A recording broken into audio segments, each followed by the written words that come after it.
What went wrong with the Baltimore Ravens offensive line in their week one win over the Houston Texans, and how can they fix it? We talk about that and so much more coming up next here on this episode of Locked On Ravens. You are Locked On Ravens, your daily Baltimore Ravens podcast, part of the Locked On Podcast Network, your team every day.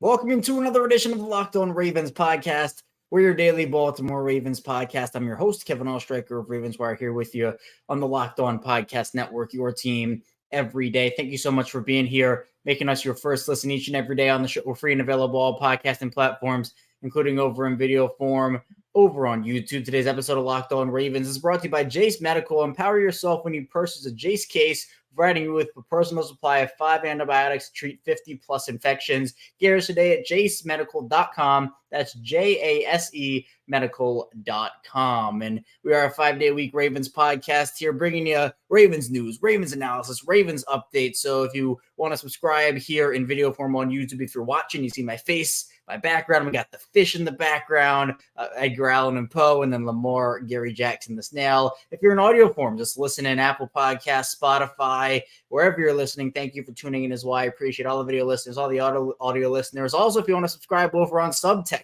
it's a new thing we're doing. I want to make sure to get the word out about it, where it's pretty much on your phone, texting, exclusive content over there, Ravens updates from me, analysis. We're going to do mailbags. Today is mailbag day over on the Subtext, so you can go over there for exclusive mailbags. And it's basically just one-on-one conversation. So you can subscribe to that. The link will be in the description below. It'll be in all caps, so you won't miss it. It's another way to support me, support my work. And it's been really fun. We already have some subscribers, and it's been really fun engaging with listeners, which is something I've wanted to do. It's kind of hard on Twitter sometimes because I don't see everything on Twitter. So this is an ability for me to engage with people there. So be sure to subscribe over on Subtext. But here today, we're going to be talking about the offensive line. There's a lot to dive into with it. It definitely struggled. The group as a whole struggled against the Texans on Sunday. I think it got better in the second half, but we are going to talk about what I saw and kind of what the overall consensus is on the Baltimore offensive line right now and how they can fix it moving forward and what kind of things they can do to fix it. Then in the second part of the show, we'll talk a little bit about Ronnie Stanley and Linderbaum and their replacements. Obviously, nothing has been set in stone. The first injury report comes out today, but I wouldn't anticipate those guys playing this week. So we'll talk about what the Ravens are probably going to do, what they should do. So we'll get into that. Then finally, we'll get into the latest roster moves. Baltimore signed a couple of players in free agency to the practice squad. So we'll talk about those guys. One potentially being a Marcus Williams replacement until Marcus Williams comes back. So a lot to get to on the show today. Let's dive right in. How can the Ravens fix the offensive line? Now, myself going through the tape, going through the highlights, I saw a lot of different things. I know other people have really done a deep dive into it as well. I know Spencer Schultz, who we had on the show yesterday, and we talked Jonathan Taylor. So if you want to hear about Jonathan Taylor and should the Ravens trade for him, be sure to check out yesterday's episode as well. Also, Cole Jackson, who does a great job film breakdowns and everything on the offensive line. He's a big offensive line guy, and I want to give him a shout out and go check out his video because I'm going to talk about some of the stuff Cole talked about because it's some of the stuff I saw as well. When it comes to the Ravens and fixing the offensive line, we have to start about just what in the world happened to them.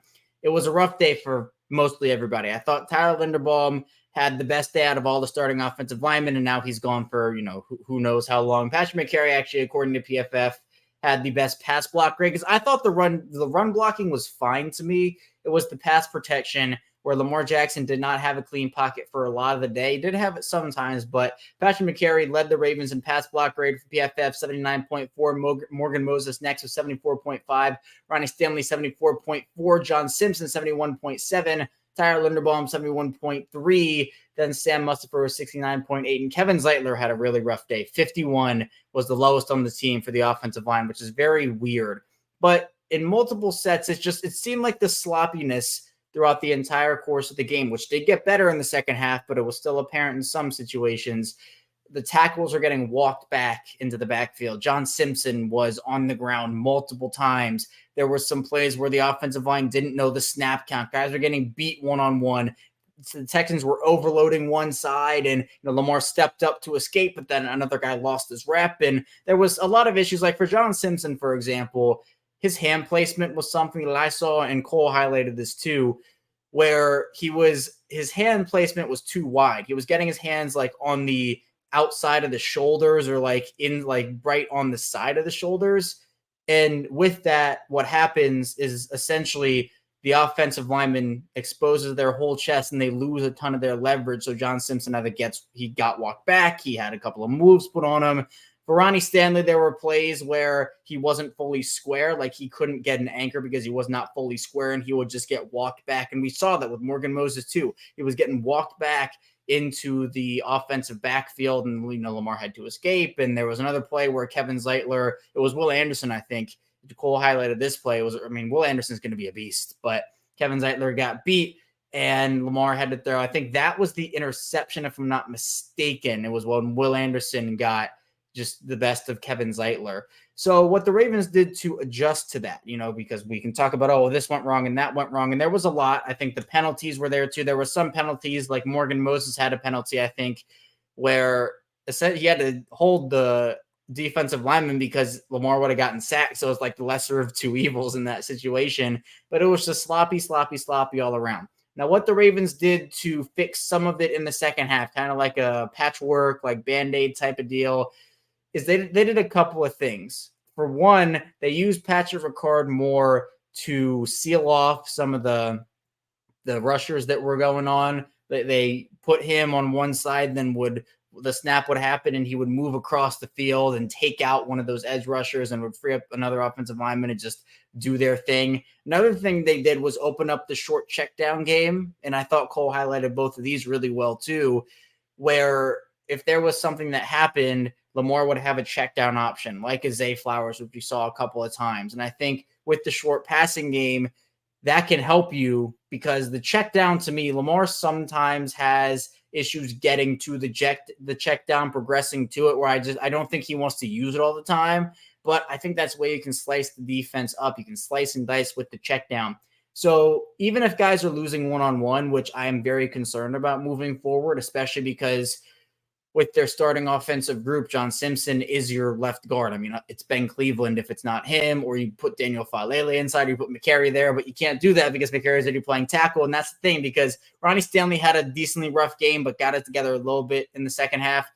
Tyler Linderbaum had a great game, but now you have a couple of options, and we'll talk about those options coming up in a couple of minutes.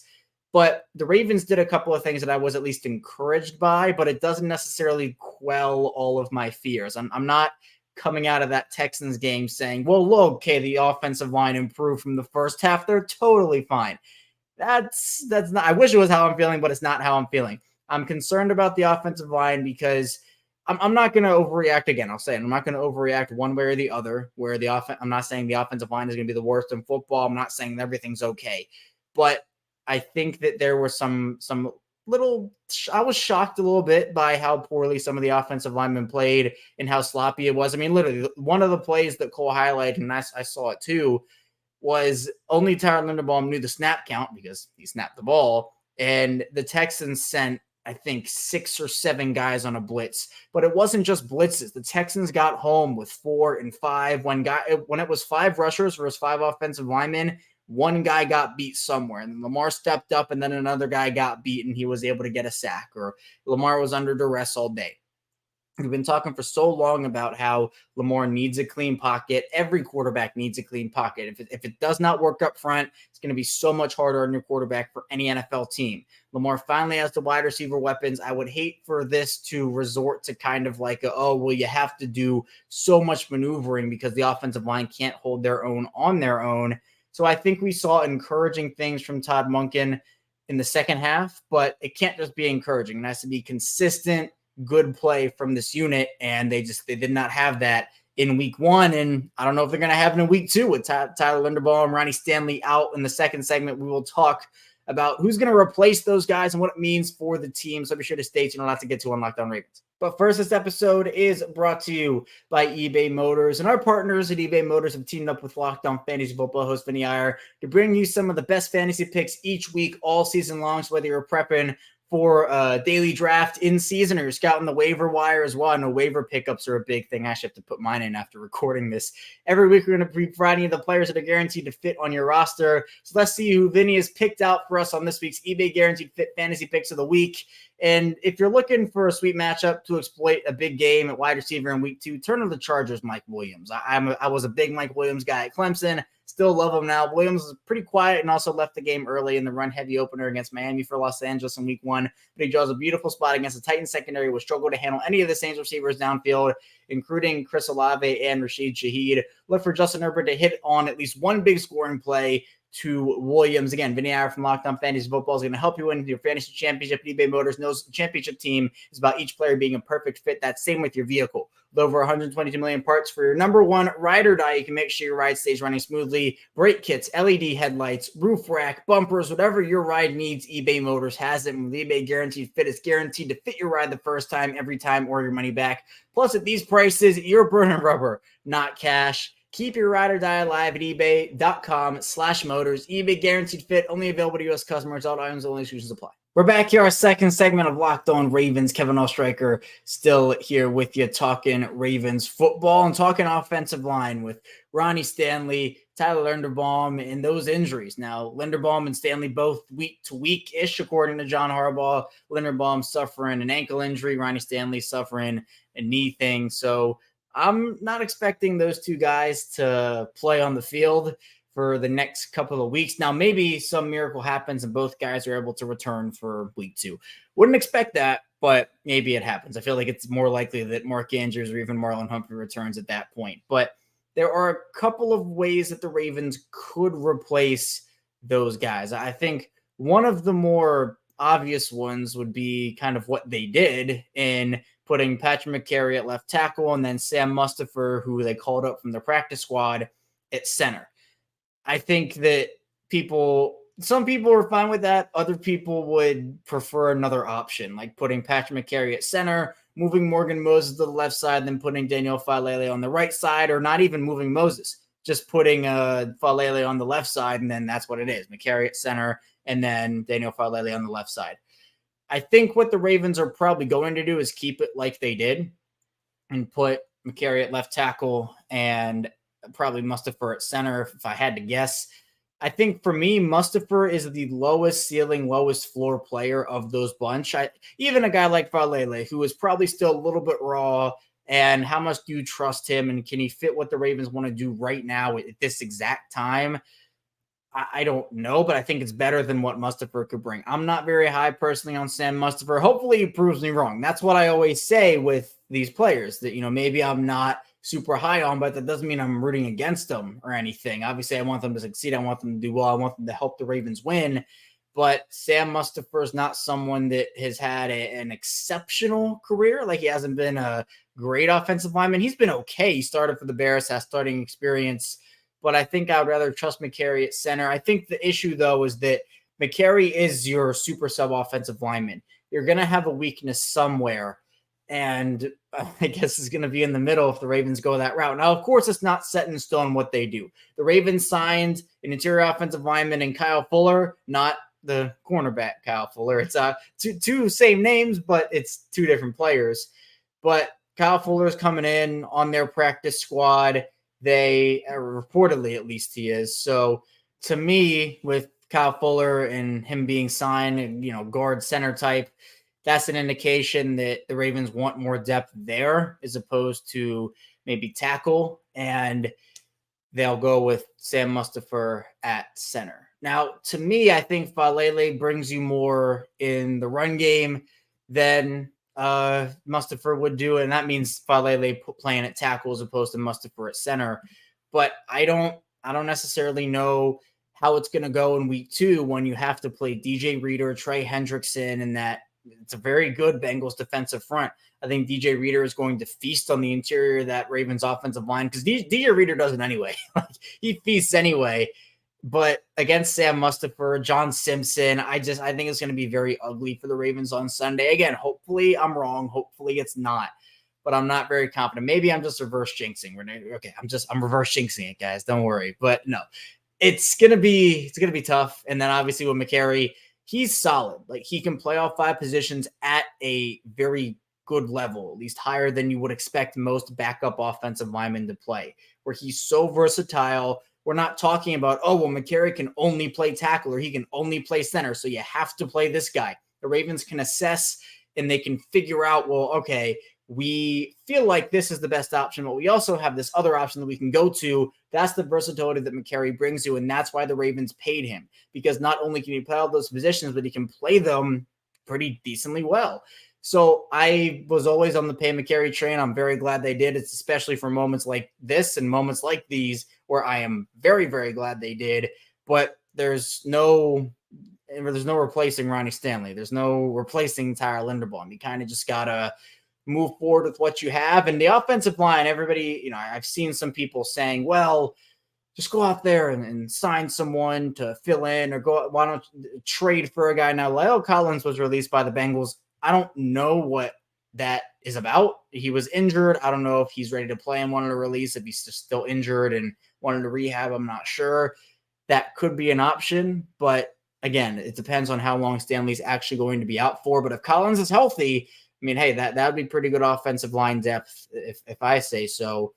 But I don't really know why any team would be looking to trade an offensive lineman right now when everybody's looking. Every team is looking for quality offensive lineman depth year round. And that's why for offensive line and for corner, it's a couple of other positions too, but I highlight offensive line and corner because those two positions, it's harder to trade for them. It's hard to trade anyway, but it's harder to trade for them because teams are always looking and teams never want to give up guys. And when you do give up a guy, you want premium draft capital back, even if it's a backup. So I wouldn't expect the Ravens to be very active on the trade market. I expect them to kind of just roll with what they have. And I would probably assume that would be Patrick McCary at left tackle and then Sam Mustipher at center.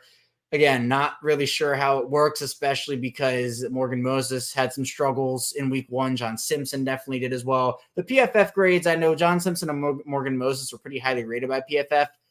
I didn't necessarily see that on tape. I don't know how PFF charts and if they've changed their charting mechanisms and rules, but I didn't see. I think John Simpson and Morgan Moses were somewhere in the 80s, like low to mid 80s on it for a PFF grade.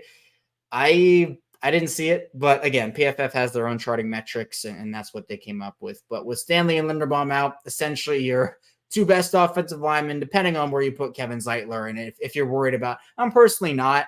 I think that, honestly, if Zeitler gets back to the level he has been at, he's probably their second best offensive line, but it's very close. It is very close because Tyler Linderbaum is coming for that.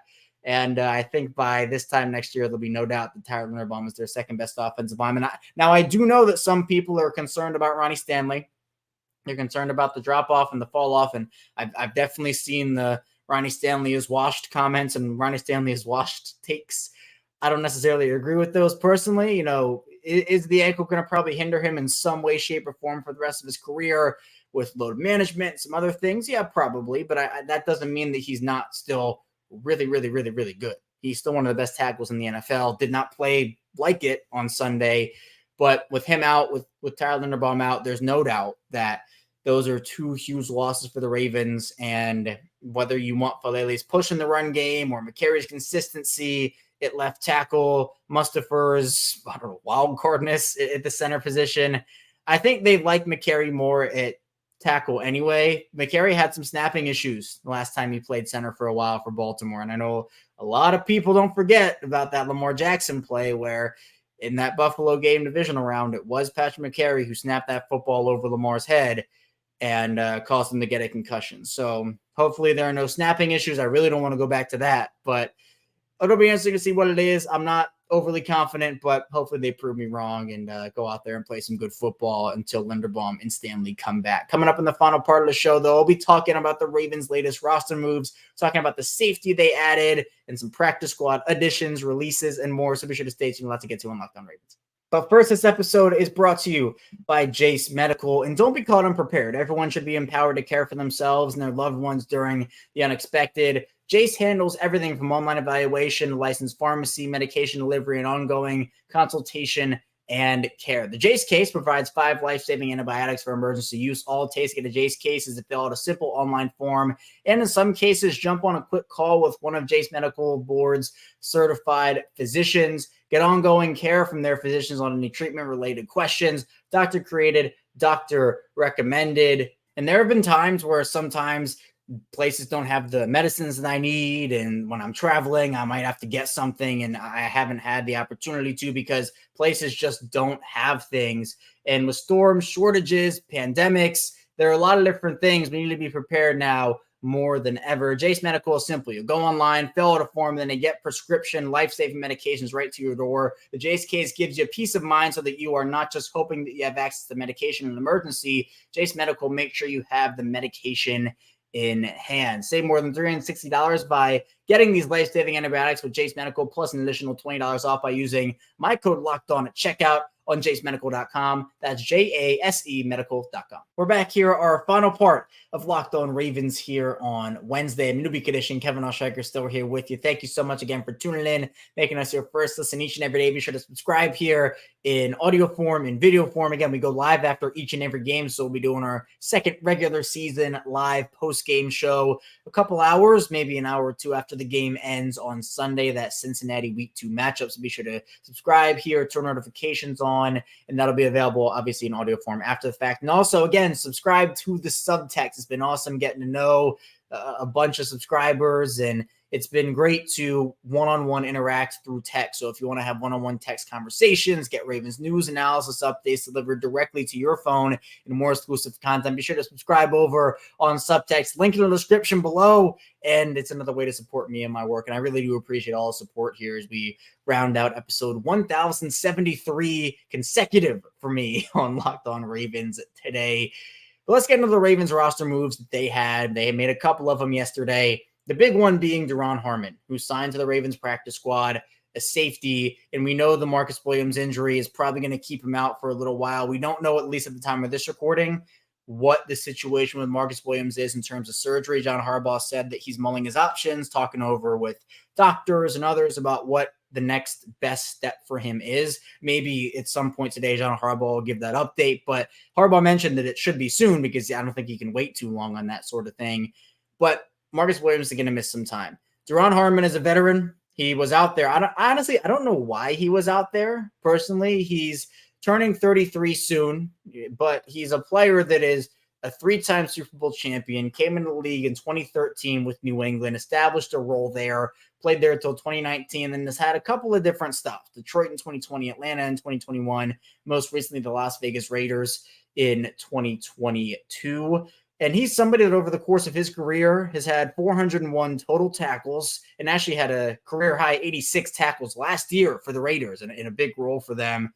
He has not a ton of forced fumbles or fumble recoveries, only 3 forced fumbles and 3 fumble recoveries over the course of his career, but 23 interceptions, has had at least 1 interception in every single season that he's played. His 10 years in the NFL, this is now his 11th season, and he's someone that fits kind of the profile that the Ravens need with Williams out. They've needed a ball hawk depth piece for a while. I think Geno Stone could fill that role, but Harmon does have depth with the range that he has. He's someone that, there's a highlight I put out yesterday of him breaking up a pass on 4th down to Marquise Brown, former Ravens wide receiver. It happened during the Cardinals and Raiders game last season. You can put him on an island and he has that range now.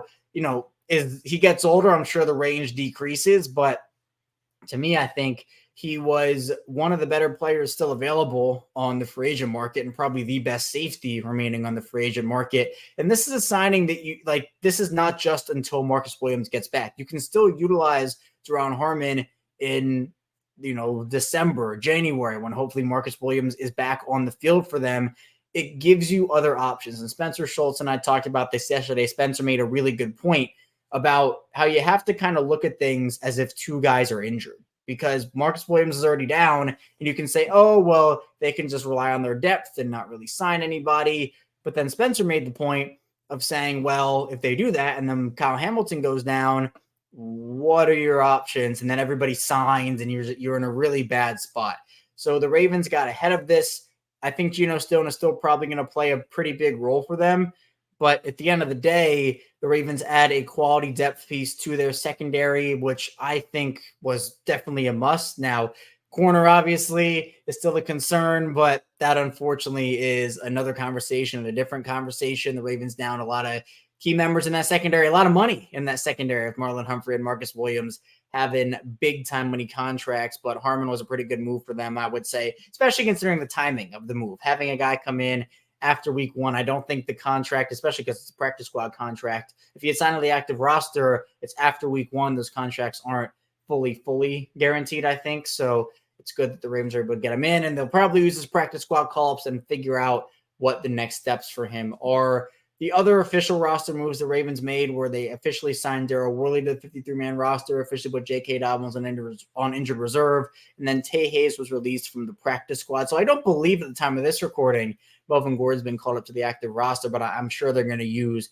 a practice squad elevation on him most likely. I don't know if Harmon plays a huge role this week as he gets caught up to speed, but maybe he could. So the Ravens wheeling and dealing on the roster moves, the practice squad. It's always going to be changing throughout the entire season. So we'll see how the Ravens end up maneuvering it over the course of the year. But that's all I have for you here today on Locked On Ravens. I appreciate everybody subscribing, tuning in here. Be sure to follow along here on our content as we're going to be providing you 5 days a week, always, now more that the season started, of Ravens content. Coming up tomorrow, our second crossover Thursday of the 2023 season with Locked On Bengals. So be sure to stay tuned for that. I'll see you right back here tomorrow on Locked On Ravens.